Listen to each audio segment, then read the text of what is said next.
మన ప్రభువును ప్రియ రక్షకుడైన యేసుక్రీస్తు ప్రభుల వారి అతి శ్రేష్టమైన నామంలో ఈ ఉపవాస ప్రార్థనల ముగింపు కూడికలో పాలుపంపులు పొందిన దేవుని బిడ్డలైన మీ అందరికీ హృదయపూర్వకమైన వందనాలు. ఈ విధంగా ఆయన సందులో నిలబడి ఈ దినాన వాక్యాన్ని పంచుకోవడానికి అవకాశం కలుగజేసిన అన్నకు అలాగే అక్కకు హృదయపూర్వకమైన వందనాలు. ఇంతవరకు మనలను మన కుటుంబాలను కంచె వేసి కాపాడి ఆయన సజీవమైన రెక్కల నీడలో భద్రపరిచిన దేవునికి ఒక్క క్షణం రెండు చేతులు ఎత్తి స్తోత్రాలు చెల్లిద్దాం. హల్లెలూయా, హల్లెలూయా. ఈ 4 కూడికలు ఉపవాస కూడికలుగా దేవుని సందులో ప్రతిష్ఠించుకొని ఆయన నామాన్ని ఘనపరచుకోవడానికి దేవుడు కృప చూపించారు. అయితే ఈ దినాన ఉపవాస కూడికల ముగింపు కూడిక, అలాగే సెమీ క్రిస్మస్ లాగా దేవుని సందులో మనం ఆరాధించుకోవడానికి దేవుడు అవకాశాన్ని కలుగు చేశాడు. కొద్దిసేపు దేవుని మాటలు మనం ధ్యానం చేద్దాం. దేవుని మాట జీవం కలిగిన మాట. మనుషుడు రొట్టె వలన గాక దేవుని నోట నుండి వచ్చే మాట వలన జీవిస్తాడు. ఇక్కడ నిలబడినది చదువు ఉన్నవారైనా చదువు లేనివారైనా, వయసులో పెద్దవారైనా చిన్నవారైనా, ఇందాడ అన్న చెప్పారు కదా, ఆత్మ చెప్పు సంగతులు చెవి గలవారు వింటారు. ఈ రోజున దేవుడు మనతో మాట్లాడాలి. ఇక్కడ నిలబడడానికి నేనేదో గొప్పవాడని, లేకపోతే అర్హత ఉందని, చదువు ఉందనో జ్ఞానం ఉందనో కాదు, కేవలం దేవుని కృప ఇక్కడ నిలబడేట్లుగా సహాయం చేసింది. అన్న ప్రతి వారం వాక్యాలు మిమ్మల్ని పెంచుతూనే ఉన్నారు, బలపరుస్తూనే ఉన్నారు. గడిచిన 2 దినాలుగా 4 కూడికల్లో ఎన్నో దేవుడు చెప్పే ఆత్మ సంగతులు మీరు వింటూ వచ్చారు. అయితే ఈ రాత్రి క్లుప్తంగా కొన్ని మాటలు మనం ధ్యానం చేసుకుందాం. మత్తయి సువార్త 2వ అధ్యాయం 1వ వచనం నుంచి 12 వచనాలు. ఆ ఉన్న వచనాలు ఒకసారి నేను చదివినాక వాటిలో ఉన్న మాటలు మీకు జ్ఞాపకం చేస్తాను. రాజైన హేరోదు దినముల యందు యూదయ దేశపు బెత్లెహేములో యేసు పుట్టిన పిమ్మట ఇదిగో తూర్పు దేశపు జ్ఞానులు యెరూషలేమునకు వచ్చి, యూదుల రాజుగా పుట్టినవాడు ఎక్కడున్నాడు? తూర్పు దిక్కున మేము ఆయన నక్షత్రమును చూచి ఆయనను పూజింపవచ్చిదమని చెప్పిరి. హేరోదు రాజు ఈ సంగతి విన్నప్పుడు అతడును అతనితో కూడా ఉన్న వారందరూ కలవరపడిరి. కాబట్టి రాజు ప్రధాన యాజకులను ప్రజలలో నుండి శాస్త్రులను అందరిని సమకూర్చి క్రీస్తు ఎక్కడ పుట్టునని వారిని అడిగాను. అందుకు వారు, యూదయ బెత్లెహేములోనే. ఎలయనగా, యూదయ దేశపు బెత్లెహేమా, నీవు యూదా ప్రధానులలో ఎంత మాత్రమును అల్పమైన దానవు కావు. ఇశ్రాయేలును నా ప్రజలను పరిపాలించు అధిపతి నీలో నుండి వచ్చును అని ప్రవక్త ద్వారా వ్రాయబడి ఉన్నది అని అనిరి. అంతటా హేరోదు ఆ జ్ఞానులను రహస్యముగా పిలిపించి ఆ నక్షత్రము కనబడిన కాలము వారి చేత పరిష్కారముగా తెలుసుకొని, మీరు వెళ్ళి ఆ శిశువు విషయమై జాగ్రత్తగా విచారించి తెలుసుకొనగానే నేనును వచ్చి ఆ దినమున పూజించున్నట్లు నాకు వర్తమానము తెండని చెప్పి వారిని బెత్లెహేమునకు పంపాను. వారు రాజు మాట విని బయలుదేరి పోవుచుండగా ఇదిగో తూర్పు దేశమున వారు చూచిన నక్షత్రము ఆ శిశువు ఉండిన చోటికి మీదుగా వచ్చి నిలుచు వరకు వారికి ముందుగా నడిచెను. మీదుగా వచ్చి నిలిచి వరకు వారికి ముందుగా నడిచెను. వారు ఆ నక్షత్రమును చూచి, ఇక్కడి నుంచి వినండి, అత్యానంద భరితులై ఇంటిలోనికి వచ్చి తల్లి అయిన మరియను ఆ శిశువును చూచి సాగిలపడి ఆయనను పూజించి తమ పెట్టెలు విప్పి బంగారమును సాంబ్రాణిని బోళమును కానుకలుగా ఆయనకు సమర్పించిరి. ఈ మాట అందరం చదువుదాం. తరువాత హేరోదు నొద్దకు వెళ్ళవద్దని స్వప్నమందు దేవుని చేత బోధింపబడిన వారై వారు మరి యొక్క మార్గమున తమ దేశమునకు తిరిగి వెళ్ళారు. అందరు ఆమెన్ చెప్పండి. ఆమెన్. హల్లెలూయా. ఈ రోజున కొద్దిసేపు ఇక్కడ చదవబడిన మాటల్లోని లేఖన భాగాల్లోని కొన్ని మాటలు మనం ధ్యానం చేసుకుందాం. ఇక్కడ ఈ 12 వచనాల్లో మనం చదివిన మాటల్లో ఏముందంటే, జ్ఞానులను గూర్చిన కొన్ని విషయాలు మనకు తెలియచేయబడుతున్నాయి. ఇంతకీ ఎవరు ఈ జ్ఞానులు? ఈ జ్ఞానుల గురించి ఎందుకని దేవుడు మనకు తెలియచేయాలనుకుంటున్నాడు? అసలు ఈ జ్ఞానుల గురించి మనం ఎందుకు తెలుసుకోవాలి? ఒక్క క్షణం మనం ఆగి ఆలోచన చేస్తే జ్ఞానులను గురించిన విషయాలు ఈ రాత్రి మనం కొన్ని తెలుసుకోవాలి. ఎందుకనంటే దేవుని సన్నిధికి వస్తున్నాం, వెళ్తున్నాం, ప్రార్థన చేస్తున్నాం, చేయించుకుంటున్నాం. దేవుని సన్నిధిలో ప్రతి వారం మానక కనబడుతున్నాం, ప్రతిరోజు మన ఇంట్లో మానక ప్రార్థన చేసుకుంటున్నాం. క్రీస్తు నేడు పుట్టెను హల్లెలూయా అని పాట పాడుకుంటున్నాం. దేవుడు మన కోసం రక్షకుడిగా వచ్చాడని సువార్తను ప్రకటిస్తున్నాం. అయితే దేవుని సందులో మనము ఆ రోజు జ్ఞానులు అని పిలువబడిన వారు ఏం చేశారు? ఆ జ్ఞానులు అని పిలువబడిన వారిలో ఉన్నటువంటి లక్షణాలు ఏంటి? ఆ జ్ఞానులు అనే వాళ్ళు ఏ విధంగా నడిచారో కొన్ని మనం గమనిస్తే, తూర్పు దేశాన ఒక ప్రకాశమానమైనటువంటి నక్షత్రాన్ని వాళ్ళు చూశారు. ఎవరు వాళ్ళు? జ్ఞానులు. తూర్పు దేశంలో ఒక నక్షత్రాన్ని చూశారు.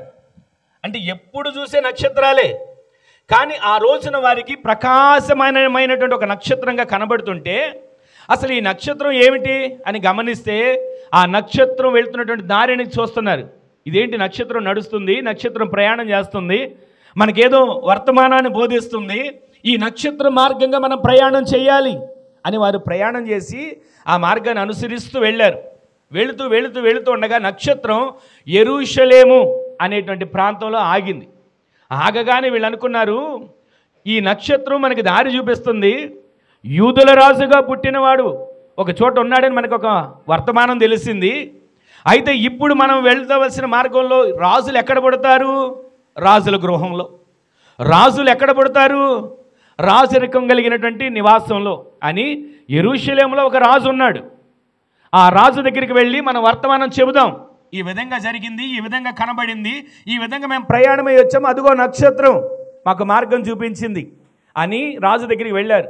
ఇక్కడ మనం చదివిన ఈ 12 వచనాల్లో మీరు గమనిస్తే, ఆ రాజు దగ్గరికి వెళ్ళి, అయ్యా ఇదిగో నక్షత్రాన్ని చూసి వచ్చాము, యూదుల రాజుగా పుట్టినవాడు ఇక్కడ ఉన్నాడా, యూదుల రాజుగా పుట్టిన వ్యక్తి ఇక్కడ ఉన్నాడా అని అడిగితే, వెంటనే హేరోదు రాజు పైకి బాగానే ఉన్నాడు, హృదయంలో కలవరం వచ్చింది. అక్కడ మీరు చదివితే హేరోదు రాజును అతనితో కూడా ఉన్న వాళ్ళందరూ కలవరపడ్డారు. ఎందుకు వచ్చింది కలవరం?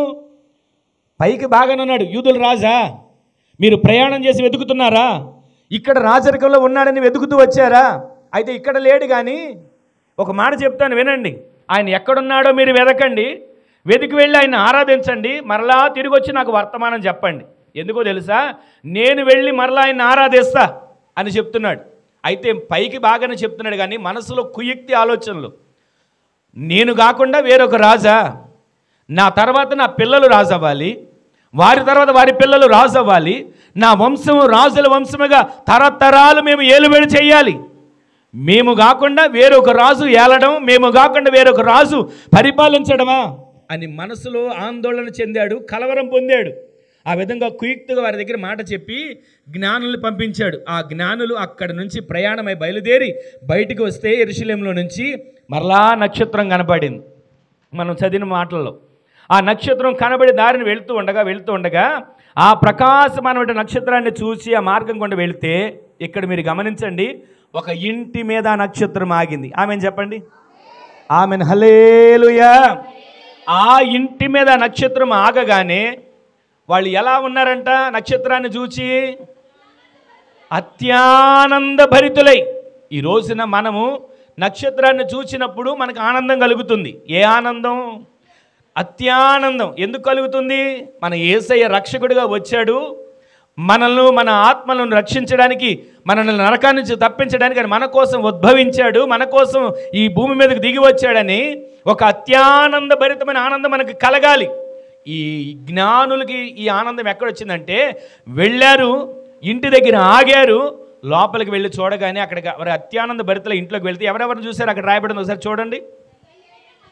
తల్లి అయిన మరియను శిశువును చూచి సాగిలపడి ఆయనను పూజించడం మొదలుపెట్టారు. హల్లెలూయా. ఈరోజు దేవుని సన్నిధికి వచ్చిన మనం, ఆయన వాక్యం అనేటువంటి ప్రతిరోజు ఆయన ప్రత్యక్షతను అనుభవిస్తున్న మనం ఆచారంగానో అలవాటుగానో వచ్చి వెళ్ళిపోయేవారిగా ఉంటే ఆరాధించే వారిగా మనం కనబడం. ప్రతిరోజు ఆయన సన్నిధిలో అత్యానంద భరితులమై, అంటే అత్యానందం ఎప్పుడు వస్తుంది? ఏదైనా మనకి లాభం వచ్చినప్పుడు, అనుకోని పని జరిగినప్పుడు మనకి అత్యంత ఆనందం వస్తుంది.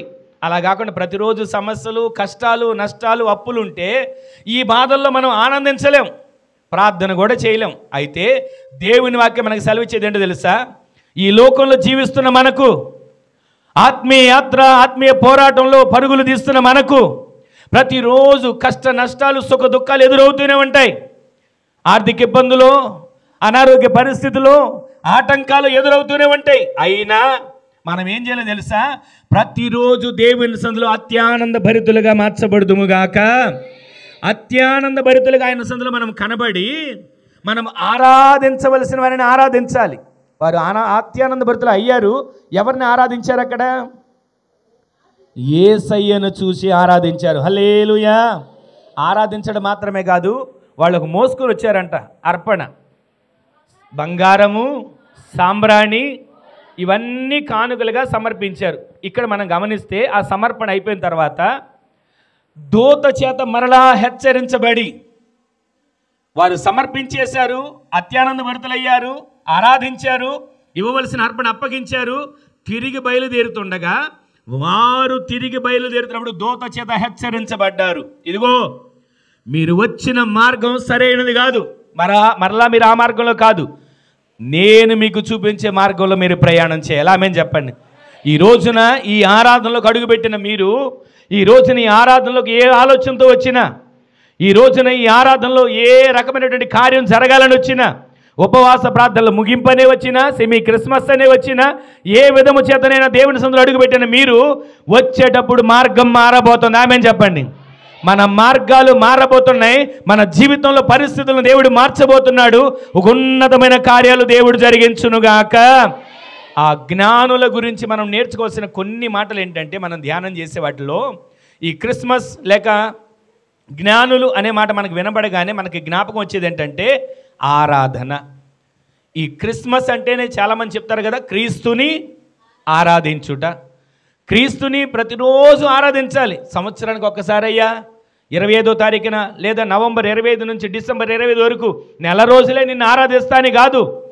సంవత్సరంలో ప్రతిరోజు మనకి జీవం ఇచ్చినందుకు, బ్రతుకిచ్చినందుకు, ఊపిరిచ్చినందుకు, ఆయన మనల్ని పోషిస్తున్నందుకు, ఆయన మనల్ని ప్రతి దినము సంరక్షిస్తున్నందుకు ఆయనను ఆరాధించే గుంపులో మనము చేర్చబడుదుముగాక. ఒక్క మాట మీకు జ్ఞాపకం చేస్తాను. ఈ జ్ఞానులు ఎవరిని ఆరాధించారు, ఏ విధంగా ఆరాధించారు అని మనం గమనిస్తే, ఆకాశం క్రింద భూమికి పైన బ్రతుకుతున్న మనం, ప్రతి మనిషి ఒకటి ఆలోచిస్తాడు. ఇప్పటి వరకు 12 వచనాల మాటలు మీకు జ్ఞాపకం చేశాను కదా. ఇప్పుడు కొన్ని మాటలు చెప్తాను, జాగ్రత్తగా ఆలకించండి. ఆకాశానికి క్రింద ఉన్నాం, భూమి మీద బ్రతుకుతున్నాం. ప్రతి మనిషి అనుకునేది ఏంటి తెలుసా? దేవుడు ఉన్నాడు, దేవుడు ఉన్నాడు, దేవుడు ఉన్నాడు అని అనుకుంటుంటారు. చివరికి దేవుడు లేడు అనే హేతువాదకులు కూడా ఉన్నారు. అయితే దేవుడు ఉన్నాడు, దేవుడు లేడు అనేదాన్ని ఎవరు ఏ విధంగా వారి మనసు తగ్గినట్టుగా ఆలోచించుకుంటున్నా కొంతమంది ఉంటారు. వారెవరో ఎలా ఉంటారంటే, అసలు దేవుడు లేడు చెప్పండి, తర్వాత దెయ్యము లేదు. కొంతమంది ఏమో దేవుడు ఉన్నాడు అని అంటారు, కొంతమంది ఏమో దేవుడు లేడు అంటారు. మరి కొంతమంది ఏమంటారు తెలుసా? అసలు దేవుడు లేడు, లేదు అని వాదిస్తారు. పెదవులతో ఈ మాట పలుకుతారు కానీ మనిషి పైకి అంటాడు, దేవుడు ఉన్నాడా, ఉంటే కనబడమను. దేవుడు ఉన్నాడా, ఉంటే నాతో వచ్చి మాట్లాడమను. దేవుడు ఉన్నాడా, ఉంటే నా ఎదురుగా నిలబడమను అని అంటుంటారు. కానీ పైకి పెదవులతో ఈ మాట పలుకుతారు కానీ హృదయంలో దేవుడు ఉన్నాడు అనే ఒక భయం మనిషిని ప్రతిరోజు ఏ విధము చేత కలవరపడుస్తూనే దేవుడు ఉన్నాడు, దేవుడు ఉన్నాడు, దేవుడు ఉన్నాడని. అయితే పైకి ఏ విధంగా మాట్లాడుతున్నా ఒక చోట ఎలాగేనంట, జ్ఞాన సభలు అని పెట్టుకున్నారంట. 3 రోజులు జ్ఞాన సభలు పెట్టుకుందాం అని తీర్మానం చేసుకున్నారు. ఆ జ్ఞాన సభలో ఏంటి? దేవుడు లేడు, దెయ్యము లేదు అని ప్రసంగించడానికి ప్రపంచ దేశాల నుంచి వచ్చారంట దేవుడు లేడని ప్రసంగించడానికి. అందరూ కూడుకున్నారు. 3 రోజులు దేవుడు లేడు, దేవుడు లేడు, దేవుడు ఇదే ప్రసంగాలు చెబుతూ వారు సభను ముగించారు. ముగించిన తర్వాత సభలు పెట్టుకున్న కన్వీనర్ని పిలిచి, అయ్యా వందన సమర్పణ చేయండి అంటే ఆయన వచ్చి నిలబడి, 3 రోజులు మనం ఈ జ్ఞాన సభలు పెట్టుకున్నాం కదా దేవుడు లేడని. మొదటి రోజు సభ, రెండో రోజు సభ, మూడో రోజు సభ. ఈ 3 రోజుల సభలు దేవుడి దయ వల్ల జయకరంగా జరిగాయి అన్నాడంట. ఈ మాట విన్నారా? అక్కడ ఉన్న వ్యక్తి అసలు సభలు దేనికి పెట్టారు? దేవుడు లేడని సభలు పెట్టారు. అందరూ వచ్చి ప్రపంచ దేశాల నుంచి ప్రకటిస్తున్నారు, దేవుడు లేడు, అసలు దెయ్యం లేదు, అసలు దేవుడు ఉన్నంటే కనబడమని అందరూ ప్రసంగించారు. వారు తెలిసిన రీతిలో బల్లగుద్ది చెప్పారు. కానీ చివరి రోజు ఆ కన్వీనర్ వచ్చి అంటున్నాడు, దేవుడు లేడు అని మనం పెట్టిన ఈ జ్ఞాన సభలు ఎవరి దయ వల్ల జరిగాయి? దేవుడి దయ వల్ల ఘనంగా జరిగాయి అంటున్నాడు. అంటే దేవుడు ఉన్నాడని భయపడే మనిషి ఎవరిని ఆరాధించాలో, ఏ విధంగా ఆరాధించాలో, అసలు ఆరాధన, జ్ఞానులు చేసిన మొదటి కార్యం ఆరాధన. దేవుడు ఉన్నాడని భయపడే మనిషి ఎవరిని ఆరాధించాలని, దేశానికి ఒక దేవుణ్ణి, రాష్ట్రానికి ఒక దేవుణ్ణి, ఈ భూమి మీద బ్రతికే మనిషికి ఒకే దేవుడు ఉన్నాడు. ఆ దేవుడు మనం ఆరాధించే దేవుడు. ఆమెను చెప్పండి. ఇప్పుడు మీరు అనొచ్చు, నీకు ఎలా తెలుసయ్యా ఒకే దేవుడు ఉన్నాడని నీకు ఎలా తెలుసు అని మీరు నన్ను అడగొచ్చు. మీకు ఒక మాట చెప్తాను. మనం ప్రతిరోజు ఉదయాన్ని లేవగానే సూర్యుని చూస్తామా? చెప్పండి. ఆ సూర్యుని చూసిన మన సూర్యులు ఎంతమంది ఉన్నారు? ఎంతమంది సూర్యులు కనపడతారు మనకి? ఒక్కడే. ఒక్కొక్కరికి ఒక్కొక్క దేవుడు ఉంటే ఆకాశం మొత్తం సూర్యులతో నిండిపోయి ఉండేది.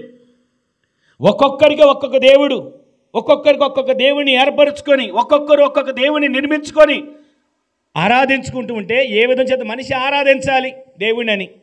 దేవుడు లేడు అనుకున్నా, దేవుడు ఉన్నాడు అనుకున్నా, ప్రతి ఒక్క వ్యక్తి మా దేవుని ఆరాధించాలని వారికి నచ్చిన, వారు మెచ్చిన, వారికి అనుకూలమైన వారిని ఆరాధించుకుంటూ వస్తున్నారు. అయితే దేవుడు అనేవారు ఒక్కడే. ఆ ఒక్కడు మనం ఆరాధించే యేసు. అయితే ఈ రాత్రి మనం ప్రకటిస్తున్నటువంటి ఈ మాటలో, దేవుడు మనతో మాట్లాడుతుంటే ఈ మాటలో సూర్యుడు ఒక దేవుడు అని అనుకుంటే ఎంతమంది ప్రజలు ఉన్నారో అన్ని సూర్యులు ఉండాలి. ఎంతమంది జీవిస్తున్నారో అన్ని సూర్యుడు అక్కడ ప్రకాశించాలి. నాకు ఈ సూర్యుడు దేవుడు, నీకు ఆ సూర్యుడు దేవుడు అని ఒక్కొక్కరు ఒక్కొక్కరిని దేవుడిగా పెట్టుకోవాలి. ఎందుకని ఈ మాట మనం వింటున్నామంటే, సూర్యుడు ఎందుకున్నాడు? దేవుని చేత సృష్టించబడ్డాడు. ఆమెను చెప్పండి. ఈ సృష్టిని సృష్టించింది ఒకే దేవుడు. ఈ సృష్టిని సృష్టించింది భూమిని, ఈ జంతువులను, ఈ పక్షులను, ఈ చెట్లను, వీటన్నిటినీ కలుగునుగాక కలుగునుగాక కలుగునుగాక అని ఒకే దేవుడు నోటి మాట ద్వారా కలిగాయి. అందుకే సూర్యుడు ఒక్కడే ఉన్నాడు. అయితే ఈ జ్ఞానులు ఎవరిని చూశారు, ఎవరిని ఆరాధించారంటే మరొకసారి అదే మత్తయి సువార్త 2వ అధ్యాయం 10వ వచనం చదవండి ఒకసారి. వారు ఆ నక్షత్రమును చూచి అత్యానంద భరితులై ఇంటిలోనికి వచ్చి మరియను శిశువును చూచి సాగిలపడి ఆరాధించారు. దేవునికి ఏ మహిమ కలుగునుగాక. ఈ జ్ఞానులు చూడడం ఎవరిని చూశారు, ఎవరిని పూజించారు? ఈ రాత్రి మనకు అర్థం కావాలి. మనం ఆరాధిస్తున్నాం, ఎవరిని ఆరాధిస్తున్నాం? మనం ఆరాధిస్తున్నాం, ఎలా ఆరాధిస్తున్నాం? దేవుని సందులో ఎవరిని చూస్తున్నాం, ఎవరిని ఆరాధిస్తున్నాం? జ్ఞానులు బయలుదేరి వచ్చారు, జ్ఞానులు ప్రయాణం చేసి వచ్చారు. నక్షత్రాన్ని చూశారు, ఆరాధించలా. తల్లి అని మరియను చూశారు, ఆరాధించలా. శిశువును చూసి సాగిలపడి ఆరాధించడం మొదలుపెట్టారు. దేవునికే మహిమ కలుగునుగాక. నక్షత్రాన్ని చూసి ఆనందించారు కానీ యేసయ్యను చూసి ఆరాధించారు. హల్లెలూయా. నడిచిన నక్షత్రానికి సాగిలపడ్డారా? నడిచిన నక్షత్రాన్ని పూజించారా? నడిచిన నక్షత్రాన్ని ఆరాధించారా? శిశువు దగ్గరికి వచ్చి ఆరాధించడం మొదలుపెట్టారు. ఎందుకంటే వారు జ్ఞానులు. హల్లెలూయా. ఈ ప్రపంచంలో జ్ఞానం కలిగిన వాళ్ళు మాత్రమే యేసయ్యను ఆరాధించగలుగుతారు. ఆమేన్ చెప్పండి. వీళ్ళని జ్ఞానులు అని ఎందుకు మనం చెప్పుకుంటున్నాం? ఇక్కడ మనం చదివిన లేఖన భాగాల్లో ఉన్న వాళ్ళని జ్ఞానులు మనం ఎందుకు చెప్పుకోవడం తెలుసా? నక్షత్రాన్ని చూసి ఆనందించారు. చెప్పండి, యేసయ్యను ఆరాధించారు. మనము నక్షత్రాన్ని చూసి ఆనందించి యేసయ్యను చూసి ఆరాధించకుండా, నక్షత్రాన్ని చూసి ఆరాధించి యేసయ్యను చూసి ఆనందించామనుకోండి, మనం జ్ఞానులం కాదు. దేవుని సందులో మనం నక్షత్రాన్ని చూసి ఆనందించేవారిగా, ఆయనను మాత్రమే ఆరాధించేవారిగా మనం మార్చబడుదుము గాక. మీకు ఒక మాట జ్ఞాపకం చేస్తాను. నెలబొడుపు తెలుసా మీ అందరికీ? నెలబొడుపును చూడగానే ఏం చేస్తారు? చాలామంది నెలబొడుపును చూడగానే కళ్ళు మూసుకుంటారు. ముందు కళ్ళు మూసుకొని జేబులో డబ్బులని అనుకోండి, ఆ డబ్బులు తీసి డబ్బును చూస్తారు. ఎందుకని? నెలబొడుపును చూసి డబ్బును చూస్తే ఆ నెలంతా డబ్బే. ఈ మాటలు మనకు తెలుసు కదా. నెలబొడుపును చూసి డబ్బును చూస్తే ఆ నెలంతా డబ్బే. నెలబొడుపు చూడగానే కొంతమంది కళ్ళు మూసుకొని, ఇదిగో నా పిల్లలు ఎక్కడున్నారని ఎదుర్కొనేవాళ్ళు లేకపోలేదు. కళ్ళు మూసుకొని ఇదిగో ఎవరైనా రండి అని పిలిచి వాళ్ళని చూసేవాళ్ళు లేకపోలేదు. ఈ రాత్రి మనం ఆరాధించే దేవుడు ఎవరో తెలుసా? నక్షత్రాన్ని చూసి మనం ఆరాధించేవారిగా ఆయన లేడు. ఆయనను మనం కన్నులారా చూసి ఆనందించే వారిగా మనము మార్చబడుదుము గాక. నెలపొడుపును చూస్తేనే మంచి జరుగుద్ది అనుకుంటున్నామే. ఇలాగే మా నాన్న కూడా నెలపొడుపును చూడగానే నన్ను పిలిచేవాడు, అయ్యా రారా అని పిలిస్తే వచ్చి ఎదురుగా నిలబడేవాడిని. నెలపొడుపు చూస్తే మా నాన్నకి లాభం వచ్చిందో లేదో నాకు తెలియదు, కానీ రోగం వచ్చి ఉన్న ఆస్తి అంతా అమ్ముకొని రోడ్డును పడ్డాం. ఈ రోజు నీ మాట మీకు ఎందుకు జ్ఞాపకం చేస్తున్నాను సార్? మనిషిని చూసి మనం మోసపోవడం కాదు, మనిషిని చూసి మనము ఏదో వీరిని చూస్తే మేలు కలుగుతుంది, వీరు ఎదురు వస్తే మంచి జరుగుతుంది, వీరి చేత్తో ఏదో చేస్తే నాకు లాభం వస్తుందని కాదు. మనము చూడాల్సింది మనిషిని కాదు, చేతి గీతని కాదు, చేతిలో ఉన్న రాతని కాదు, ఆరాధించగలిగిన ఆయనను చూసేవారిగా మనము మార్చబడుదుముగాక. 34వ కీర్తన 5వ వచనంలో ఒక మాటను చూడండి. వారు ఆయన తట్టు చూడగా వారికి వెలుగు కలిగింది. ఆమేన్ చెప్పండి. ఈ రోజున మనం నక్షత్రాన్ని చూసో, నెలపొడుపును చూసో, సూర్యుడిని చూసో సంబరపడి చాలండి ఈ పూటకి నా జీవితం ముగిసిపోతుంది అనుకోవడం కాదు. ఆయన తట్టు ఎవరైతే చూస్తారో వారికి వెలుగు కలగబోతుంది. ఆమేన్ చెప్పండి. యేసయ్య వైపు ఎవరు ఏ వ్యక్తి చూస్తారో వారి ముఖములు యేసు నామములో లజ్జింపబడునుగాక. ఈ జ్ఞానులకున్న ప్రత్యక్షత, ఈ జ్ఞానులకున్నటువంటి ఆ ప్రణాళిక ఏంటో తెలుసా? నక్షత్రాన్ని చూశారు, ఆనందించారు, యేసయ్య దగ్గరికి వచ్చారు, ఆరాధించారు. ఆమేన్ చెప్పండి. ఇంతవరకు ఇక్కడ వరకు విన్నాం కదా. ఎందుకు వీటిని పూజించకూడదు? నక్షత్రాన్ని ఎందుకు పూజించకూడదు? సూర్యుని ఎందుకు పూజించకూడదు? నెలపొడుపుని ఎందుకు ఆరాధించకూడదు? ఒకసారి ద్వితీయోపదేశకాండం 4వ అధ్యాయం 19వ వచనం మాట చూడండి, త్వరగా చూడండి. ద్వితీయోపదేశకాండం 4వ అధ్యాయం 19వ వచనం. సూర్య చంద్ర నక్షత్రములైన ఆకాశ సైన్యమును చూచి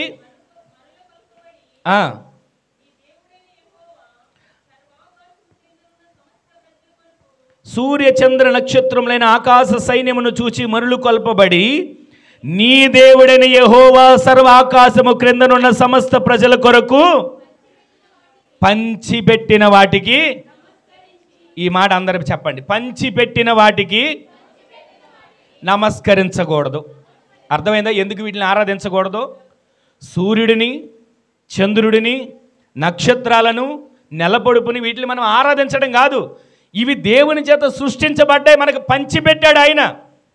ఆయన మనకు వీటిని పంచిపెట్టాడు. మీకు అర్థమయ్యే విధంగా నేను చెప్తాను. ఇప్పుడు ఈరోజు నీ ప్రార్థనకు వచ్చారు కదా, మీరందరూ వచ్చిన మీ అందరికీ తలా 1 కోటి రూపాయలు ఇస్తానని ఎవరైనా చెప్పారనుకోండి, ఒకవేళ పాస్టర్ గారే చెప్పారనుకోండి, మీ అందరికీ తలా 1 కోటి రూపాయలు ఇస్తానని పంచిపెట్టారని, అందరికీ తలా 1 కోటి రూపాయలు పోని ఎవరికి ఎంతవల్ల పంచిపెట్టారు. పంచిపెట్టిన వాటిని కళ్ళెదురుగా పెట్టుకుని ఆరాధిస్తారా, అనుభవిస్తారా? వచ్చిన డబ్బును ఎదురుగా పెట్టుకుని దాన్ని ఆరాధిస్తారా, అనుభవిస్తారండి? వాటిని ఆస్వాదించి అనుభవించాలి. అయితే ఈ సూర్య చంద్ర నక్షత్రములు ఇవన్నీ ఏంటో తెలుసా? దేవుడు మనకి పంచిపెట్టాడు. వీటన్నిటిని దేవుడు మనకి పంచిపెట్టాడు. 1 కోటి రూపాయలు ఇస్తేనే వాటిని మనం అనుభవించాలని తెలుస్తుంది. మరి దేవుడు ఈ సృష్టిలో ప్రతి దానిని మన కోసం పంచిపెట్టాడు. పంచిపెట్టిన వాటిని మనము అనుభవించేటట్లు దేవుడు నేర్పునుగాక. సూర్య చంద్ర నక్షత్రాలు సృజించబడ్డాయి. సూర్య చంద్ర నక్షత్రాలకు ఒక సృష్టికర్త ఉన్నాడు. సూర్య చంద్ర నక్షత్రాలకు ఒక తయారీదారుడు ఉన్నాడు. సూర్య చంద్ర నక్షత్రాలకు ఒక నిర్మాణకుడు ఉన్నాడు. ఆ నిర్మాణకుడు ఈ రాత్రి ప్రకటించబడుతున్న నజరేయుడైన యేసు, ఆయనను మాత్రమే మనం ఆరాధించుదుముగాక. వీళ్ళు జ్ఞానులు అని ఎందుకు రాయబడిందంటే వారు సృష్టిని ఆరాధించలేదండి, సృష్టికర్తను ఆరాధించడం మొదలుపెట్టారు. చప్పట్లు కొట్టండి. వారు జ్ఞానులు ఎందుకు అయ్యారో తెలుసా? సృష్టిని ఆరాధించలా. సృష్టితో దేవుడు చేసిన ప్రతిదాన్ని, ఆ సృష్టి నోటి మాట ద్వారా చేసిందని ఆరాధించలా. సృష్టికర్తను వారు ఆరాధించారు గనక వారు జ్ఞానులుగా పిలువబడ్డారు. ఈ స్థలంలో కూర్చున్న మనం చదువు లేని వాళ్ళం కావచ్చు, రాయడం రాని వాళ్ళం కావచ్చు, సంతకం పెట్టడం రాని వాళ్ళం కావచ్చు, వేలి ముద్రగాళ్ళు అని ఉండొచ్చు, కానీ ఆయన సన్నిధిలో ఆయన ఆరాధిస్తున్న మనందరం కూడా దేవుడు జ్ఞానులతో నింపునుగాక. పిహెచ్డీలు చేసి ఉండకపోవచ్చు, మాస్టర్ డిగ్రీలు చేసి ఉండకపోవచ్చు, డాక్టర్ డిగ్రీలు సర్టిఫికెట్లు వచ్చి ఉండకపోవచ్చు, కానీ ఆయన సన్నిధిలో ఆరాధించడానికి కూర్చున్న మీరందరినీ, మనలందరినీ దేవుడు జ్ఞానంతో నింపబోతున్నాడు. ఆమేన్ చెప్పండి. జ్ఞానులుగా మనల్ని మార్చునుగాక. చూడడం, వారు జ్ఞానులు ఎవరిని చూశారు? నక్షత్రాన్ని, తల్లి అయిన మరియను వారు చూశారు. చూసి శిశువును చూసి సాగిలపడ్డారు. ఎవరిని ఆరాధించారంటే యేసయ్యను ఆరాధించారు. ఆరాధించిన వాళ్ళు ప్రతిరోజు కూడా ఆయన దృష్టిలో జ్ఞానులుగా, ఈరోజు కూడా మనం చెప్పుకుంటాం వారి జ్ఞానులని. ఈ రోజున ఆయనను ఆరాధించే మనము జ్ఞానులుగా దేవుడు నింపునుగాక. ఇప్పుడు మీకు ఒక మాట జ్ఞాపకం చేస్తా. అక్కడ నక్షత్రాన్ని చూశారు, తల్లి అయిన మరియను చూశారు. ఇక్కడ మాట మీకు జ్ఞాపకం చేస్తారు. కొంతమంది వాదన ఏంటంటే ఇద్దరిని ఆరాధిస్తామండి. కొంతమంది వాదన ఇద్దరిని ఆరాధిస్తాం, తల్లి లేకుండా కొడుకు ఎలా వస్తాడు, తల్లి లేకుండా కొడుకు ఎలా వస్తాడండి? తల్లిని పూజిస్తాం, కొడుకుని యేసయ్యను కూడా పూజిస్తాం అని అంటుంటారు. అయితే జ్ఞానులు ఎవరిని ఆరాధించారంటే యేసయ్యని ఆరాధించారు. ఇప్పుడు తల్లి మరియ గౌరవనీయురాలు, ఆ తల్లి లాంటి పవిత్రత కలిగిన వ్యక్తి కానీ, ఆ తల్లి లాంటి పరిశుద్ధత కలిగిన వ్యక్తి కానీ 700 సంవత్సరాల్లో ఎక్కడ కనబడల. 700 సంవత్సరాలు అలాంటి వ్యక్తి ఎవరు లేరు. ఒకసారి యెషయా గ్రంథంలోకి రండి, 7వ అధ్యాయం. యెషయా గ్రంథం 7వ అధ్యాయం 14వ వచనం. కాబట్టి ప్రభువు తానే ఒక సూచన మీకు చూపును, ఆలకించుడి. కన్యక గర్భవతి అయి కుమారుని కని అతనికి ఇమ్మానుయేలు అని పేరు పెడతదని ప్రవక్త ద్వారా ప్రవచించబడిన వాగ్దానం. సుమారు 700 సంవత్సరాల క్రితం ఆ వాగ్దానం చేయబడింది. 700 సంవత్సరాలైన ఆ వాగ్దానం నెరవేర్చబడతల్లా. ఎందుకని? తల్లి అయిన మరియ లాంటి పరిశుద్ధత కలిగిన వ్యక్తి కానీ, పవిత్రత కలిగిన వ్యక్తి కానీ ఎక్కడ కనబడల. కారణం 700 సంవత్సరాల తరువాత పరమ పవిత్రురాలైన కన్యక దేవుని దృష్టిలో పడింది. ఆమెను చెప్పండి. ఆమె గర్భాన్ని దేవుడు ఎన్నుకున్నాడు. ఆ గర్భం ద్వారా యేసుక్రీస్తు ప్రభుల వారిని ఈ లోకంలోకి తీసుకొచ్చాడు కనుక ఆమె గౌరవనీయురాలే, ఆమె పూజ్యురాలైన కానీ ఆమె ఘనపరచబడాలి కానీ ఆరాధించబడదు. ఈ రోజున ఎందుకని ఆ తల్లిని ఒకవేళ ఆరాధిస్తున్నా, కొడుకుని ఆరాధిస్తాం అంటున్నా, ఒక మాట మీకు జ్ఞాపకం చేస్తాను. తల్లిని కుమారుని ఆరాధిస్తామనే వాదన సరైనదో కాదో ఒక చిన్న మాట మీకు చెప్తాను, వినండి. ఇప్పుడు మన అయ్యగారు ఉన్నారు, యెరూషలేము వెళ్ళారు అనుకోండి. యెరూషలేము వెళ్ళి ఆయన కారులో వెళ్తారా, విమానంలో వెళ్తారా? విమానంలో వెళ్తారు. ఇప్పుడు విమానం దిగుతారు, దిగగానే ఇక్కడి నుంచి బస్సులు తీసుకురారుగా, కారు వేసుకుని వెళ్ళి తీసుకురావాలి. కారు అక్కడికి వెళ్ళగానే ఆయన విమానం నుంచి దిగుతున్నాడు. అందరు వెళ్ళేవాళ్ళు ఒట్టి చేతులతో వెళ్తారా, పూలదండలు తీసుకెళ్తారా? చెప్పండి. యెరూషలేము నుంచి వస్తున్నారండి, ఒట్టి చేతులతో వెళ్తారా, పూలదండలు తీసుకుని వెళ్తారు. తీసుకుని వెళ్ళిన మీరు విమానంలోంచి ఆయన దిగుతుండగా దండ ఎవరికి వేయాలి చెప్పండి? అయ్యగారు యెరూషలేము వెళ్ళి వస్తున్నారు, విమానం దిగుతున్నారు, దండ ఎవరికి వేస్తారు? తీసుకెళ్ళిన దండలు, పూలదండలు అయ్యగారికి కాదండి. ఇదిగో విమానం అయ్యగారిని తీసుకొచ్చింది, ఈ విమానానికి మేము దండలు వేస్తాం, ఈ విమానమే మా అయ్యగారిని మోసుకొచ్చింది, ఈ విమానమే మా అయ్యగారిని తీసుకొచ్చింది అని విమానానికి ఎవరైనా దండలు వేస్తారా? అలా దండలు వేస్తే అంతకన్నా అవివేకులు ఎవరు లేరు అంటారు. ఈ రోజున మనం ఆరాధిస్తున్న దేవుడు సజీవుడు. ఈ రోజున మనం ఆరాధించే దేవుని మనము ఏ విధంగా ఆరాధించాలి, ఎలా ఆరాధిస్తున్నాం? ఆయన ఆరాధనకు యోగ్యుడు, ఆయన ఆరాధనకు అర్హుడు. యేసుక్రీస్తు ప్రభుల వారు ఈ లోకంలోకి రావడానికి ఒక పవిత్ర గర్భం కావాలి. అందుకే ఆయన 700 సంవత్సరాల తర్వాత ఆ పవిత్ర గర్భం దొరికిన తర్వాత అందులోంచి దేవుడు మన మధ్యలోకి దిగి వచ్చాడు శరీర అవతారంగా. ఈ రోజున ఆయన సందులో ఆరాధిస్తున్న మనం ఆ తల్లిని గౌరవించాలి, ఆరాధించాలి. కానీ దేవుని సందులో ఆయనను మాత్రమే మనం ఆరాధించాలి, ఆమెను గౌరవించాలి, ఘనపరచాలి. దేవునిని మాత్రమే మనం ఆరాధించాలి. ఆరాధనకు యేసయ్య మాత్రమే యోగ్యుడు, అర్హుడు. ఈ సృష్టిలో చేతులెత్తి ఆరాధించుటకైనా సాగిలపడుటకైనా యేసయ్య ఒక్కడే సమర్థుడు. ఈ రోజున ప్రతిరోజు ఆయన ఈ మాటలు వింటున్న మనం జ్ఞానుల దగ్గర నుంచి మనం నేర్చుకున్న మొదటి మాట ఏంటంటే ఆరాధన. ఆ జ్ఞానులు చేసిన మొదటి కార్యం ఆరాధన.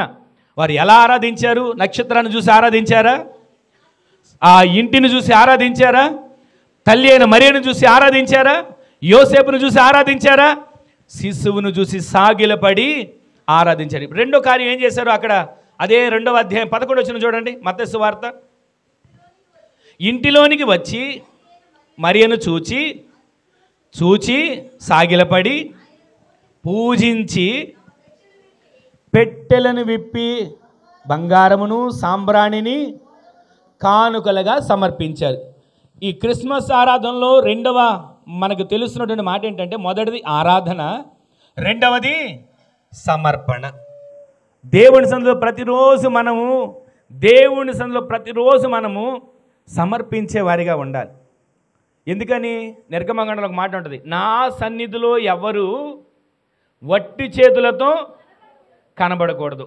ఈ మాట 23వ నిర్గమకాండ అధ్యాయంలో 15వ వచనంలో ఉంది, అయితే తీయక్కర్లేదులే. ఎవరు నా సన్నిధిలో ఎలా కనబడకూడదని ఉంది.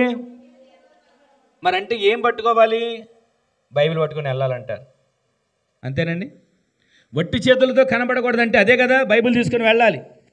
కానీ దేవుడు చెప్పే మనకు ఒక మాట ఏంటంటే, మన చేతుల్లో ఏం పట్టుకోవాలి అంటే, కలిగిన దానిలో ప్రతిరోజు మనల్ని పోషించిన దేవుడు, ప్రతిరోజు మనల్ని సంరక్షించిన దేవుడు, ప్రతిరోజు మనకి కాపుదలనిచ్చిన దేవుడు, బ్రతకడానికి ఊపిరినిచ్చిన దేవుడు, జీవించడానికి అవకాశం ఇచ్చిన దేవుడు, కుటుంబాన్ని చూసుకోవడానికి యోగ్యతను కలుగు చేసిన దేవుని సందులో కృతజ్ఞత కానుకను పట్టుకొని నెలంతా కాపాడిన దేవుని సందులో మనము కనబడాలి. ఆమెను చెప్పండి.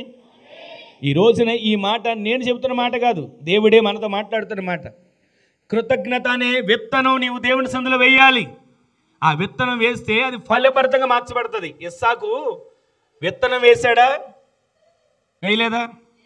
26వ అధ్యాయం 12వ వచనం ఉంటుంది, ఆ దేశమందున్నవాడై విత్తనం వేసి ఎంత ఫలం పొందాడు?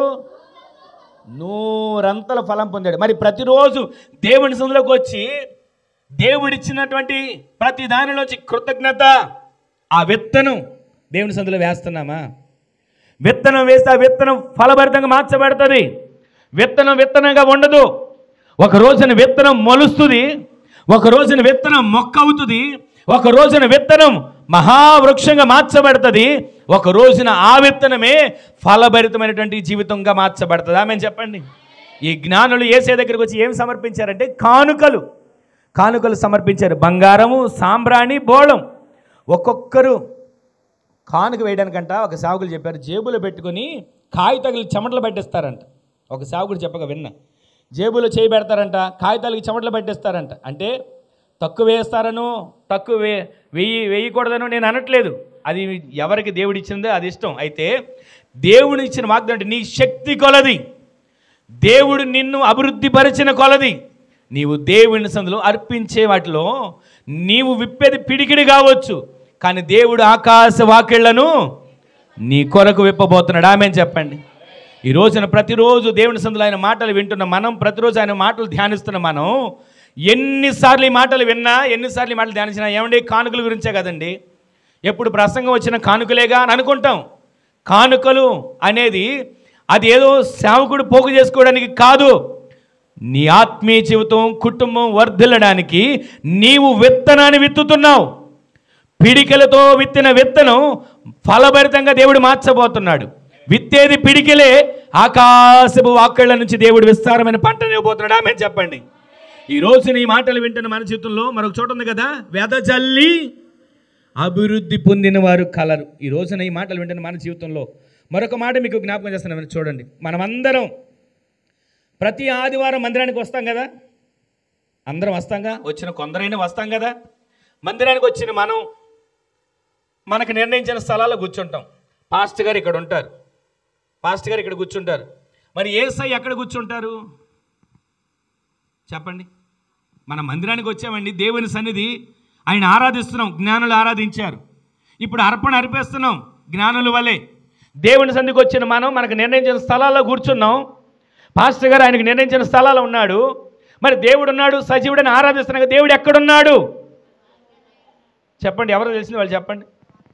మందిరంలో ఉన్నాడు అని అనుకుంటాం, లేదా నా హృదయంలో ఉన్నాడండి అని అంటాం, వాక్యమై ఉన్నాడండి అంటాం, పరిశుద్ధాత్మ ద్వారా ఉన్నాడండి అంటాం. ఎంతకి దేవుడు ఎక్కడున్నాడో ఒక మాట మీకు జ్ఞాపకం చేస్తాను. చూడండి, లోకాసు వార్త 21వ అధ్యాయం. యేసయ్య ఎక్కడ కూర్చున్నాడు ఒకసారి చూడండి. చూడండి 21వ అధ్యాయం.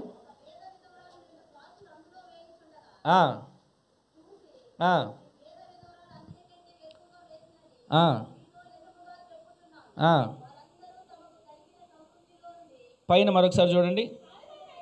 కానుక పెట్టెలో తమ కానుకలను వేయుచున్న ధనవంతులను ఆయన పారజూచెను. ఒక పేద విధవరాలు 2 కాసులు అందులో వేయుచుండగా ఆయన చూచాడు. ఆమె చెప్పండి. ఇప్పుడు మందిరంలో యేసయ్య ఎక్కడ కూర్చున్నారు? కానుకల పెట్టె దగ్గర ఎందుకు కూర్చున్నారు? హృదయంలో ఉన్నాడని చెప్పాం కదా, వాక్యంలో ఉన్నాడని చెప్పాం కదా, మందిరం అంతా నింపబడి ఉన్నాడని చెప్పాం కదా, పరిశుద్ధాత్మలో మనలో ఐక్యమవుతున్నాడని చెప్పాం కదా.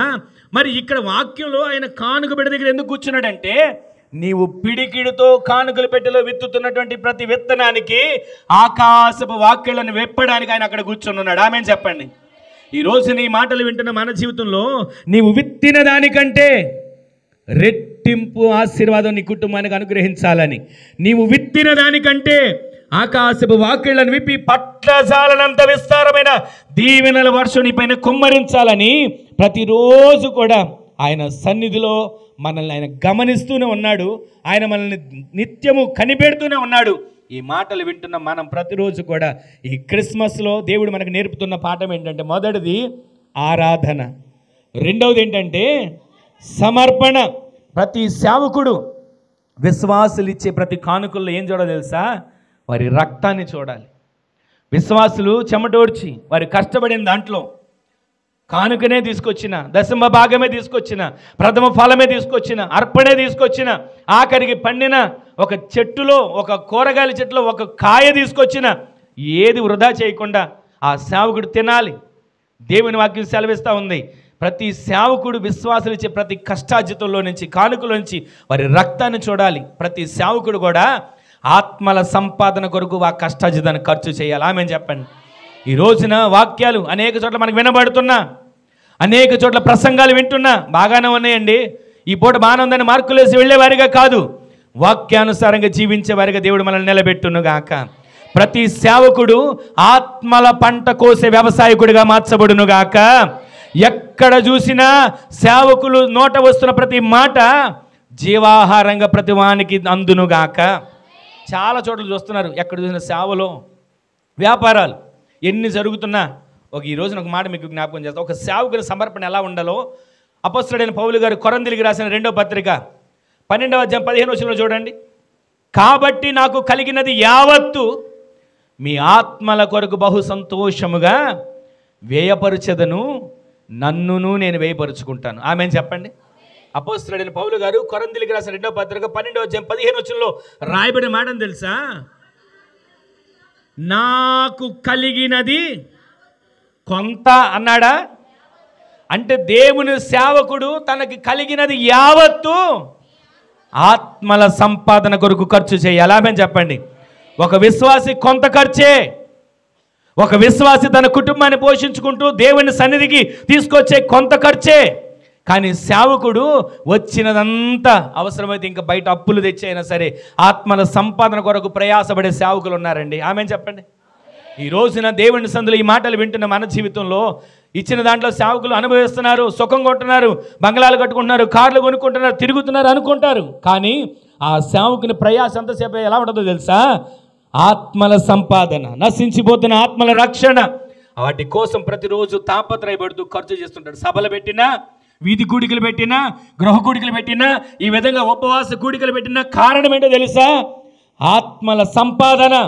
ఏ విధం చేతన ఒక వాక్యం వినబడాలి, ఏ విధం చేతన మారు మనసు కలగాలి, ఏ విధం చేతనైన రక్షణ ఆనందం కలగాలి, ఆరాధించే వారిగా, సమర్పణ కలిగిన వారిగా ప్రతి వారు మార్చబడాలని ఆ సేవకుడు తహతహలాడుతుంటాడు, పరితపిస్తూ ఉంటాడు. అయితే ఈ మాటలు వింటున్న మన జీవితంలో ఒక్క మాట మీకు ప్రాముఖ్యమైన మాట చెప్తాను, వినండి.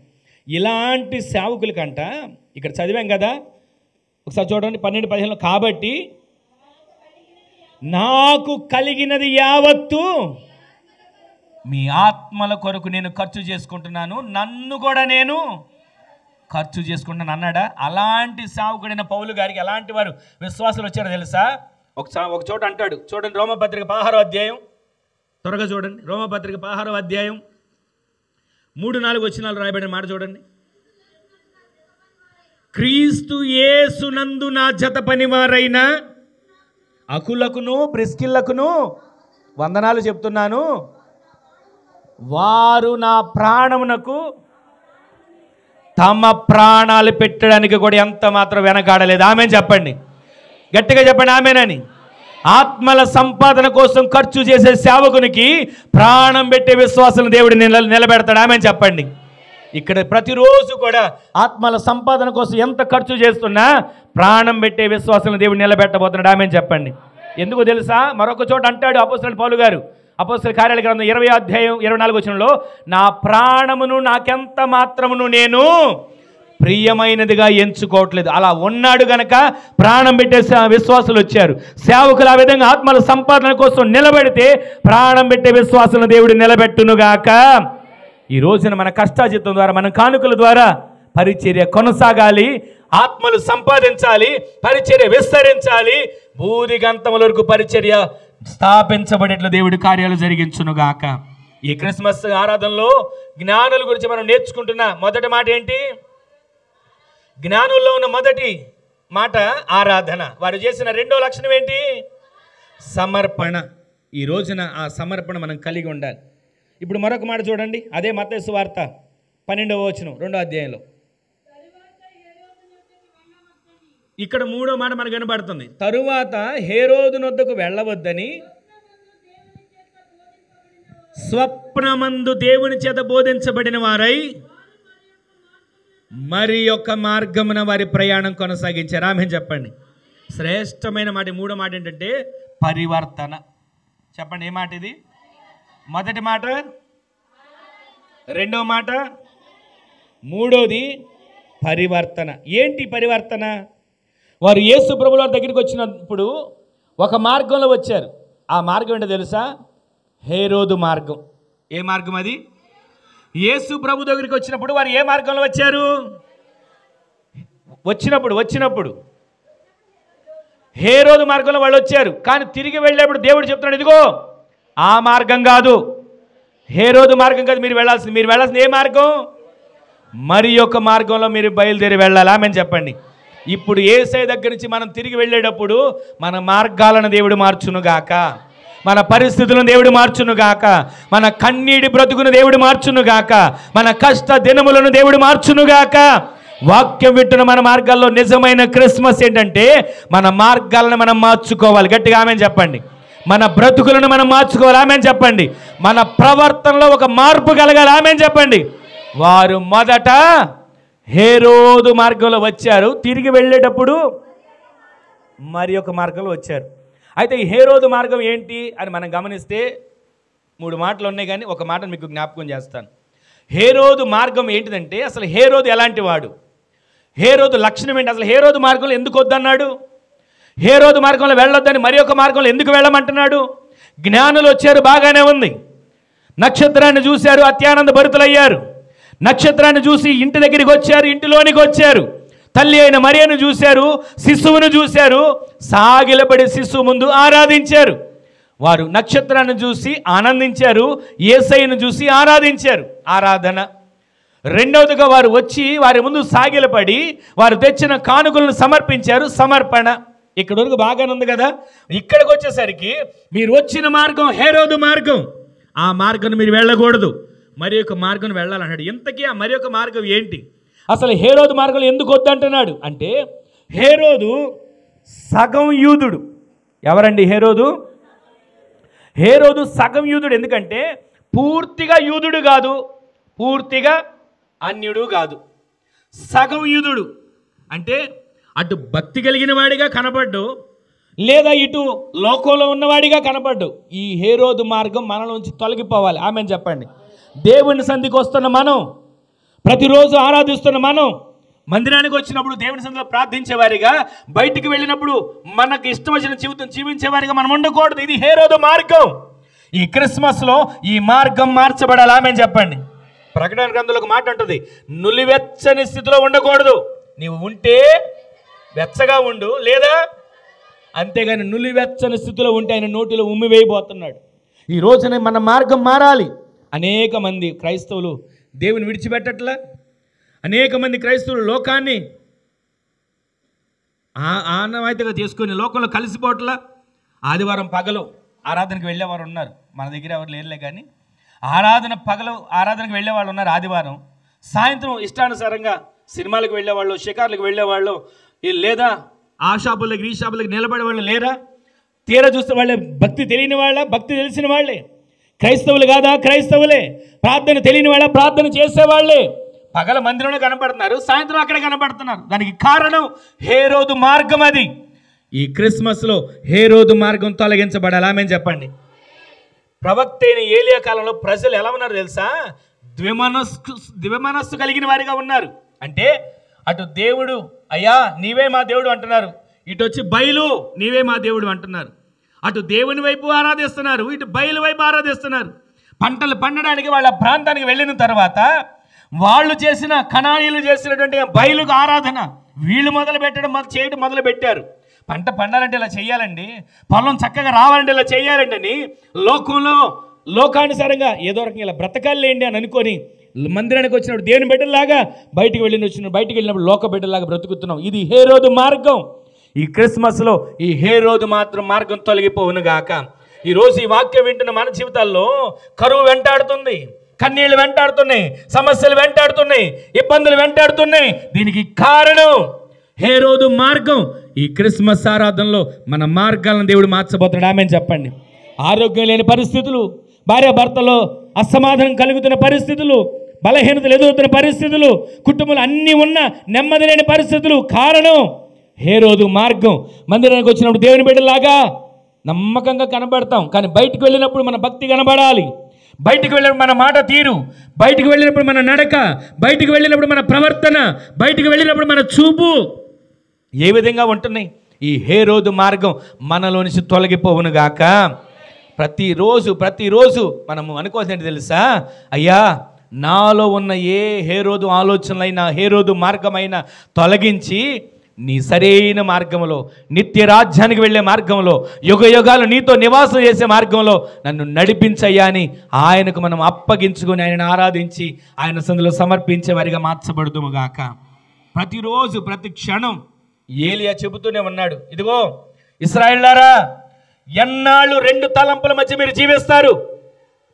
యెహోవా దేవుడు అనుకుంటే ఇటు రండి, బయలు దేవుడు అనుకుంటే అటు వెళ్ళండి. రెండు తలంపుల మధ్య ఉండడం మంచిది కాదు అని చెప్తే మాట విన్నారండి. వాళ్ళందరూ కూడా ఏలియా పక్షానికి వచ్చారు, దేవుని పక్షానికి వచ్చారు. ఈరోజు నీ మాటలు వింటాను. మన జీవితంలో మనము ఆయన ఆరాధించే వారిగా, సగం యూదులుగా మనం ఉండడం కాదు, భక్తిపరులుగాను లోకంతో కలిసిన వారిగా మనం జీవించడం కాదు.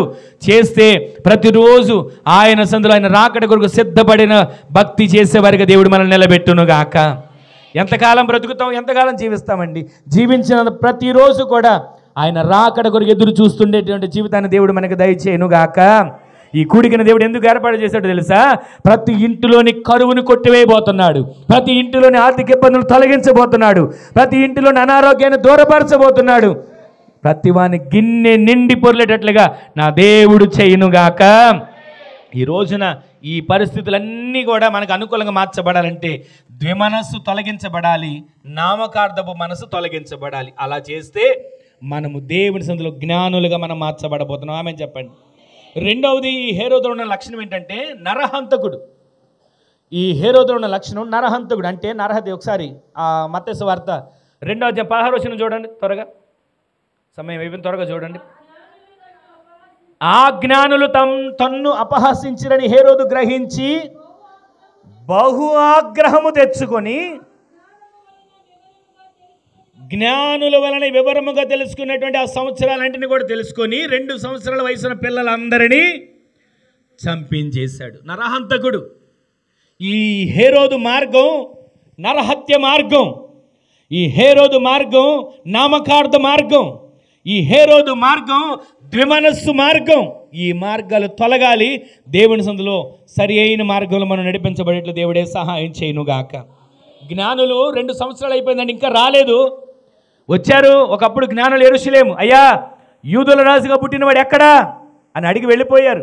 మీరు వెళ్ళే నక్షత్రాన్ని చూసి పూజించి మరలా నా దగ్గరికి రండి, నేను కూడా వెళ్ళి ఆరాధిస్తానన్నాడు. అయితే దేవుని చేత హెచ్చరించబడిన వారై హేరోదు మార్గంలో రాకుండా వేరొక మార్గంలో వెళ్ళిపోయారు. 2 సంవత్సరాలు ఎదురు చూశాడు వాళ్ళు వస్తారేమోనని. ఇంతకీ రాకపోయేసరికి ఆయన ఒక నిర్ణయం తీసుకొని 2 సంవత్సరాల్లో ఎంతమంది పిల్లలు ఉన్నారో వాళ్ళందరినీ చంపించేయండి అని ఒక శాసనం పుట్టించి నరహత్య ఆ శాస్త్రాన్ని కలుగు చేశాడండి. ప్రతి వారిని నరహత్యే, చిన్న పిల్లలను చంపడం, 2 సంవత్సరాల పిల్లల్ని చంపడం, నరహంతకుడిగా ఈ హేరోదు మార్చబడ్డాడు.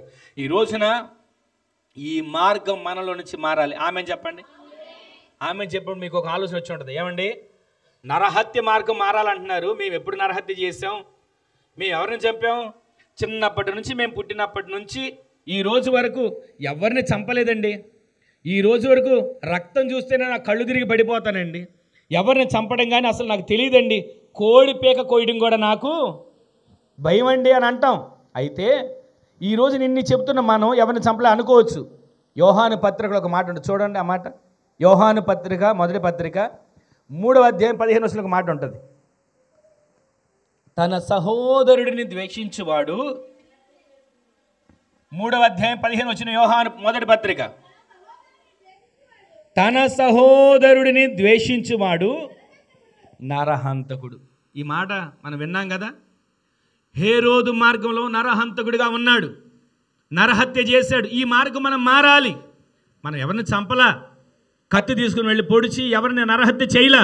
కానీ దేవుని వాక్యం సెలవుస్తుంది, తన సహోదరుడిని ఎవరు ద్వేషిస్తున్నారో వారు నరహంతకుడు. ఈ మాట చాలు కదండి. ఎవరిని ద్వేషించాము ఒక్కసారి జ్ఞాపకం చేసుకోండి. ఎవరెవరిని ద్వేషించామో ఈ రోజు నుంచి మన మార్గాలు మారబోతున్నాయి. ఆమెను చెప్పండి. ఒకే సంఘంలో ఉంటాం, ఒకే కప్పు కింద ఉంటాం, ఒకే రొట్టెని భుజిస్తాం, ఒకే గిన్నెలోది పానం చేస్తాం. ఒకరికొకరికి పడదు, ఒక సంఘానికి పడదు, ఒక సేవకునికి పడదు, ఒక విశ్వాసికి పడదు. ఒకే సంఘంలో ఉంటున్నాం కదా. ఈ నరహత్య మార్గం మారనుగాక. సరే, సంఘాల విషయాలు పక్కన పెడదాం. కుటుంబాలు ఎలా ఉన్నాం? బండి మీద వెళ్ళేప్పుడు బాగానే ఉంటారండి, భుజం మీద చేసుకుని. ఇంటికి వెళ్ళిన తర్వాత మొదలవుద్ది పాము ముంగేసాట. ఎంతసేపు బండి మీద వెళ్ళేప్పుడు చూసిన వాళ్ళందరూ అనుకుంటారు, ఆహా ఈ జంట ఎంత బాగుందండి, అసలు భుజం మీద చేయి తీయట్లేదు, ఆనుకోకుండా అసలు కూర్చోవట్లేదని అనుకుంటారు. కానీ ఇంటికి వెళ్ళాక చూడాలి పాము ముంగీసే. ఎప్పుడు చూసినా ఇంట్లో కస్సు బూసు అనుకోవడమే. ఈ రోజున ఈ మార్గాలు మారాలి. ఆమెను చెప్పండి. భార్యని ప్రేమించే భర్తగా బ్రతకాలి. ఆమెను చెప్పండి. భర్తకు లోబడే భార్యగా జీవించాలి. ఆమెను చెప్పండి. తల్లిదండ్రులకు విధేయతగా కలిగిన బిడ్డలుగా మార్చబడుదురుగాక.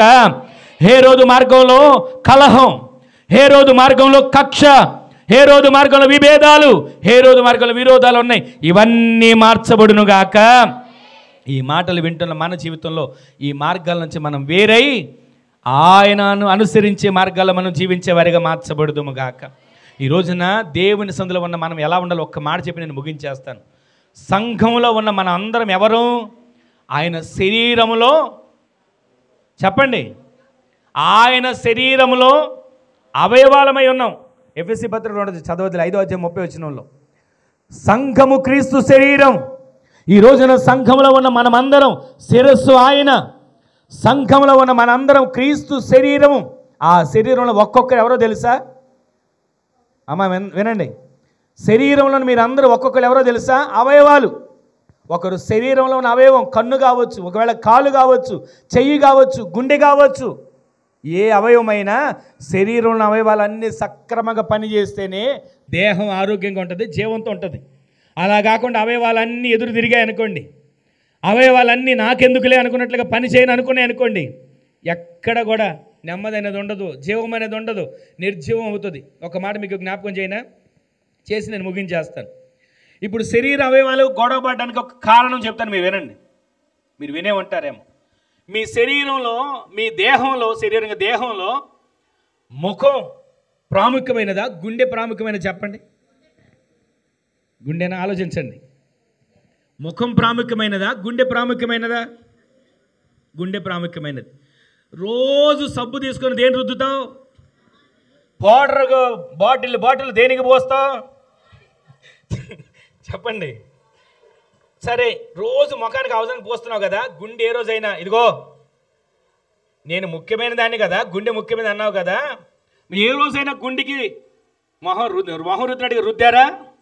ఏ రోజైనా పౌడర్లు, ఫెయిర్ అండ్ లవ్లీలు, క్రీములు ఏమైనా రాశారా? ఒక్క పూట కనుక గుండె అలిగితే ఏమవుతుంది?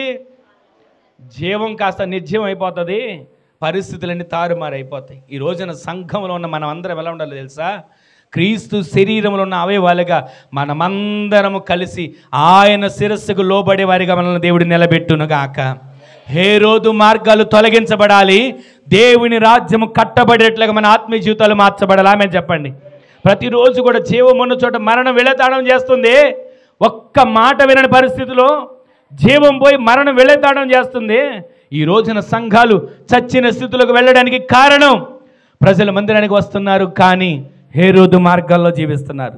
ప్రజలు ప్రార్థన చేస్తున్నారు కానీ హేరోదు మార్గంలో నడుస్తున్నారు. ప్రజలు దేవుని సన్నిధికి వచ్చి కనబడి వెళ్ళిపోతున్నారు కానీ హేరోదు మార్గంలో ఉంటున్నారు. ఈ రాత్రి ఈ క్రిస్మస్ సందర్భంగా హేరోదు మార్గాలు తొలగిపోయి దేవుని మార్గాల్లో మనం నడిచేటట్లుగా దేవుడు చేయునుగాక. జ్ఞానుల వలె మనము బ్రతుకుదుముగాక, జ్ఞానుల వలె మనము జీవించుదుముగాక. ఈరోజు నీ మాటలు వింటున్న మన జీవితంలో జ్ఞానులు చేసిన మొదటి కార్యం ఏంటి చెప్పండి? జ్ఞానులు చేసిన రెండవ కార్యం, జ్ఞానులు చేసిన మూడో కార్యం తెలుసా? పరివర్తన. ఆ పరివర్తనలో హేరోదు మార్గం ఉంది. ఆ హేరోదు మార్గంలో వాళ్ళు వెళ్లకుండా దేవుడు చూపించిన మార్గంలో వెళ్ళారు. హేరోదు సగం యూదుడు. సగం యూదుడు అంటే నామకార్థపు బ్రతుకు, ద్విమనస్సు ఆలోచనలు. హేరోదు నరహంతకుడు అంటే నరహత్య చేసేవాడు. ఆ హేరోదులో కలహాలు, కక్షలు, విరోధాలు, భేదాలు ఇవన్నీ తొలగించబడి మన మార్గాలు సక్రమంగా నడిపించబడునుగాక. ఈ రోజు నీ మాటలు వింటున్న మన జీవితంలో నక్షత్రాన్ని చూసి వారు ఆరాధించాల, సూర్యుడిని చూసి వారు ఆరాధించాల, చంద్రుడిని చూసి వారు ఆరాధించాల, నెల్ల పొడుపును చూసి వారు ఆరాధించాల, ఇంటిని చూసి ఆరాధించాల, తల్లి అయిన మరియను చూసి ఆరాధించాల, శిశువును చూసి సాగిలపడి ఆరాధించారు. ఈ రోజున యేసయ్యను ఆరాధించే వారందరూ కూడా గట్టిగా దేవుని స్తోత్రం చెప్పండి, హల్లెలూయా. యేసయ్యను వారు ఆరాధించారు, యేసయ్యకే వారు సమర్పణను అప్పగించారు, సమర్పించారు. ఈ రోజున పరివర్తన కలిగి ఆయన చూపించిన మార్గంలో నడిచారు. ఈ రోజున ఆ మార్గాల్లో మనం నడిచేటట్లు దేవుడే సహాయం చేయునుగాక. ఆ మార్గాల్లో జీవించేటట్లు దేవుడే మనకు అనుకూలతలు కలుగు చేయునుగాక. ఈ రోజున హేరోదు మార్గాల్లో మరొక మార్గం, గద్దింపుకు లోబడని మార్గం ఉంది. ఈ రోజున గద్దింపుకు లోబడుకోకుండా నా ఇష్టం, నా తెలివి, నా ధనం అనుకుంటూ ఒకవేళ మనం వెళ్తే అది హేరోదు మార్గం. లోబడే వానిగా, విధేయత కలిగిన వానిగా, అనుకూలమైన వానిగా మన ఆత్మీయ జీవితాన్ని దేవుడు మార్చునుగాక. అందరు తల్ల వంచండి, ప్రార్థన చేసుకుందాం. అందరూ కూడా తల్ల వంచండి, చిన్న ప్రార్థన చేసుకుందాం. ఆ నక్షత్రమును చూసి అత్యానంద భరితులై ఆనందించారు, యేసయ్యనే ఆరాధించారు. జ్ఞానుల్లో మనం చూస్తున్నటువంటి లక్షణం ఆరాధన. జ్ఞానుల్లో మనం చూసినటువంటి రెండవ లక్షణం సమర్పణ. జ్ఞానుల్లో మనం చూసిన మూడో లక్షణం పరివర్తన. హేరోదు మార్గం నుంచి తొలగించబడి దేవుని జీవ మార్గం వైపు వారు అడుగులు వేస్తూ వచ్చారు. ఈ రోజున ఆయన సందులో ఆయన మాటలు వింటున్న మన జీవితంలో దేవుని అసలు ఈ క్రిస్మస్ ఆరాధన అంటే సంబరాలు, ఆడంబరాలు అనుకుంటున్నాం, కానీ మన మార్గాన్ని మార్చుకోవాలి, మన ప్రవర్తనని మార్చుకోవాలి, సరి చేసుకోవాలి. నిత్యత్వానికి వారసులుగా మనం మార్చబడేట్లు ఒక్కొక్క క్షణం ప్రార్థన చేసుకోండి. అయ్యా, నేను సరైన మార్గంలో నడిపించబడతానయ్యా, నామకార్థమైన మార్గం నుంచి నేను తొలగించబడతానయ్యా. అయ్యా, ఇదిగో ద్విమనస్సు అనే మార్గం నుంచి నేను తొలగించబడతానయ్యా, నరహత్య అనే మార్గం నుంచి నేను తొలగించబడతానయ్యా. ద్వేషం, కక్షలు, పగలు, అసూయలు, కలహాలు, విభేదాలు, ఈ మార్గాలన్నిటిలోంచి నేను తొలగించబడతానయ్యా. నన్ను సరిచేయవా, ఈ క్రిస్మస్లో నా మార్గాన్ని మార్చవా, ఈ క్రిస్మస్ ఆరాధనలో నా మార్గాన్ని సరిచేయవా అంటే ఒక్క క్షణం ఆయనకు అప్పగించుకొని ప్రార్థన చేసుకుందాం.